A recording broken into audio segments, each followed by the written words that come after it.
ఇక రాష్ట్రంలో urea black market దందా జోరుగా సాగడంపై ఆగ్రహం వ్యక్తమవుతోంది. ఒకే బస్తా నియమం టోకెన్తో తీవ్ర జాప్యం జరుగుతుండగా 266 రూపాయలు ఉన్న యూరియా బస్తాను 400 రూపాయలకు విక్రయించడంపై విమర్శలు వస్తున్నాయి. బస్తాపై 134 రూపాయలు అదనంగా వ్యాపారుల వసూలుతో అన్నదాతలను లూటీ చేస్తున్నారని ఆరోపిస్తున్నారు. వ్యవసాయ మార్కెట్ ఆఫీసర్ల బ్లాక్ దందాపై రైతులు, రైతు సంఘాలు ఆగ్రహం వ్యక్తం చేస్తున్నారు.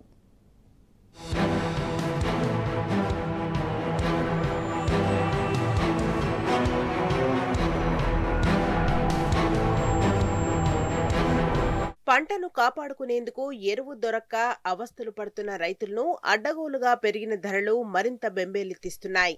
యూరియా కొరతను సాకుగా చూపుతూ ప్రైవేటు వ్యాపారులు కర్షకులను లూటీ చేస్తున్నారు. ఇష్టారీతిగా ధరలు పెంచి విక్రయిస్తున్నారు.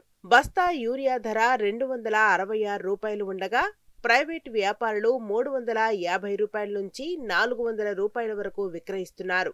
సూర్యాపేట జిల్లా ఎరువుల డీలర్లు యూరియా బస్తా ప్రభుత్వం నిర్ణయించిన ధర 266 రూపాయలకు విక్రయిస్తే మాకు గిట్టుబాటు కాదు, 388 రూపాయలకు అయితేనే విక్రయిస్తాం, లేదంటే మొత్తం విక్రయాలను బంద్ చేస్తామని అల్టిమేటం జారీ చేశారు. ఈ విధంగా వ్యాపారులు యథేచ్ఛగా రెచ్చిపోతున్నారు. ప్రశ్నించిన రైతులకు యూరియా విక్రయించేందుకు నిరాకరిస్తున్నారు. రాష్ట్ర వ్యాప్తంగా ఎక్కడ చూసినా ఇలాంటి దుస్థితే నెలకొంది. ప్రైవేటు వ్యాపారుల దందాను ప్రభుత్వం అధికారులు నియంత్రించడం లేదని రైతులు మండిపడుతున్నారు.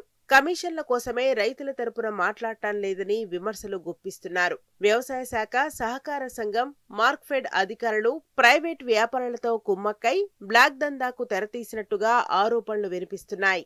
సొసైటీలకు రావాల్సిన యూరియా లారీలను దారి మళ్లిస్తున్నట్టు రైతులు చెబుతున్నారు. చాలా చోట్ల సహకార సొసైటీలు, హాకా సెంటర్ల నిర్వాహకులే ప్రైవేటు ఎరువుల దుకాణాలు నిర్వహిస్తున్నారని వివరిస్తున్నారు. రైతుల ఇబ్బందులను పట్టించుకోని అధికారులు కమిషన్లకు కక్కుర్తి పడుతున్నారని ఆరోపణలు వినిపిస్తున్నాయి.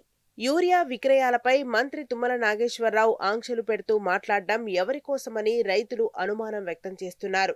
మంత్రి నుంచి ఆదేశాలు ఉన్నాయని, అందుకే ఒక్కో రైతుకు ఒకే బస్తా పంపిణీ చేస్తున్నట్టు అధికారులు చెబుతున్నారు. ఇక 1-2 బస్తాలకు టోకెన్లు తీసుకోవడం, సొసైటీల వద్ద రోజుల తరబడి పడిగాపులు కాయటం వల్ల పంటను నష్టపోయే పరిస్థితి నెలకొన్నదని ఆందోళన చెందుతున్నారు.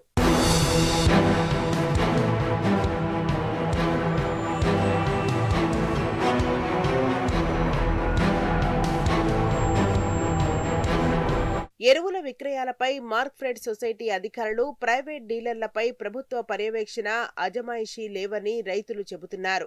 ఇదే ఆసరాగా చేసుకుని వ్యాపారులు ఇష్టారాజ్యంగా బ్లాక్ దందా చేస్తున్నారని ఆగ్రహం వ్యక్తం చేస్తున్నారు. వ్యవసాయ మార్క్ఫెడ్ అధికారులు సరైన ప్రణాళికతో వ్యవహరిస్తే ఇలాంటి పరిస్థితి వచ్చేది కాదని కొందరు అధికారులే వాపోతున్నారు.